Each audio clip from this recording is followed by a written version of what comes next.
साथ ही बुजुर्ग बैठे हैं, आप देख सकते हैं मायूस इनका चेहरा। मायूस क्यों है, चिंता सताई जा रही है। जो ये खंबा है इसके एस्टीमेट के पैसे कहां से आएंगे? घर ही इनका प्रधानमंत्री आवास योजना के तहत बन रहा है, तो ये खंबे का एस्टीमेट। अच्छा, खंबे का एस्टीमेट अब आप सोच रहे होंगे, तो मैं आपको बता दूं, इनके घर के दरवाजे के आगे ये खंबा अब एक अड़ चुका है। पहले यहाँ पर दीवार हुआ करती थी, इन्होंने दरख्वास्त भी लगाई, बिजली विभाग के पास भी गए कि इस खंबे को, इस पोल को यहाँ से हटा दिया जाए। उल्टा वो इन्हें बोलते हैं कि हम आएंगे, एस्टीमेट आपको देकर जाएंगे। तो बुजुर्ग को काफ़ी ज़्यादा चिंता। अब मैं आपको एक बात बता दूं, अगर ये घर किसी अधिकारी का होता, ये घर किसी एमएलए का होता, ये घर किसी मंत्री का होता, तो यहाँ पर खंबा एक दिन भी ना टिकता। आपने इनकी जानकारी बिजली विभाग को दी थी? विभाग को हमने जानकारी दी थी और विभाग के लोगों ने कहा, जो वहाँ के जेई हैं उन्होंने कहा कि हम लड़का भेज देंगे, ऑफिसर भेज देंगे इंस्पेक्शन के लिए। लेकिन उनकी तरफ से इस साइट पे कोई भी इंस्पेक्शन के लिए नहीं आया। और जब लास्ट टाइम हम गए, अभी कल की ही बात है, 26 तारीख को हम लोग गए थे, तो उन्होंने हमें ये एप्लीकेशन वापस दे दी, जो कि 27-30 की एसडीओ साहब के द्वारा मार्क की गई एप्लीकेशन है। तो ये मार्क की हुई एप्लीकेशन उन्होंने हमें वापस दे दी और बोला कि आप दूसरी एप्लीकेशन दीजिए। दूसरी एप्लीकेशन क्यों?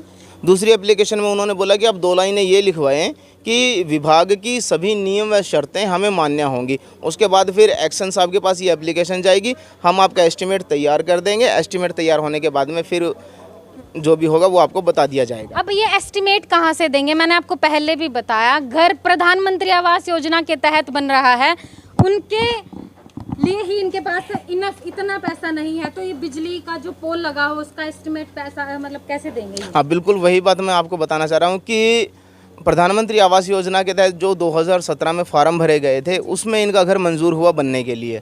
ठीक है, वैसे कुछ घटना वगैरह हुई है? क्योंकि मैं देख सकती हूँ जो ये पोल है सीढ़ियों में ये बिल्कुल पहले अभी देखिए, पहले तो एक भैंस, ये भैंस रखते थे, ये पहले एक भैंस गुजर चुकी है, भैंस गुजर चुकी है।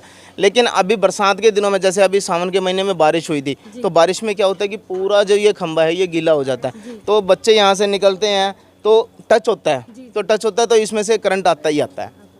तो हम विभाग को भी बहुत बार दे चुके हैं और ये एप्लीकेशन है जो मैं आपको दिखाना चाहूँगा। अच्छा, विभाग से पहले तो आप अपने पार्षद के पास गए होंगे, क्योंकि आपके वार्ड के अंदर जो एक ऐसी समस्या का सामना करना पड़ रहा है आपको, तो पार्षद के पास गए आप? जी, हम पार्षद के पास गए थे और पार्षद जी बोले कि कोई बात नहीं।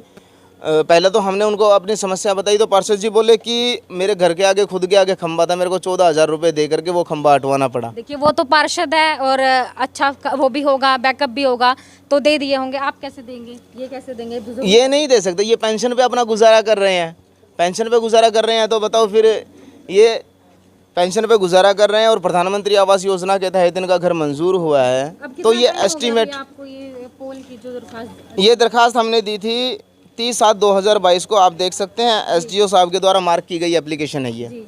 ठीक है, और बतौर सीमा भाटिया जो कि हमारे एमसी हैं वार्ड नंबर 21 की, उनका भी यहाँ पर सिग्नेचर है। तो अभी आप क्या चाहते हैं? अभी हम चाहते हैं कि बस इनका जो ये रास्ता है अंदर जाने का और आने का, ये रास्ता साफ़ होना चाहिए। ये पोल यहाँ से हट के ऐसी जगह पर लगे कि किसी को दिक्कत ना हो और किसी को बिजली की कोई परेशानी भी ना हो। तो ये थी हमारी खास रिपोर्ट। आपको बता दूं, ये बिजली का पोल, पहले यहाँ पर दीवार हुआ करती थी तो किसी को परेशानी भी नहीं थी। अब चूँकि यहाँ पर घर के 2 पार्टीशन हो गए, तो घर का दरवाज़ा बनाना मैंडेटरी है, तो यहाँ पर पोल है, इसको जल्द से जल्द उम्मीद करते हैं बिजली विभाग इसको हटाने का कार्य यहाँ से करेगा। तब तक बने रहिएगा TBN न्यूज़ के साथ। राम राम।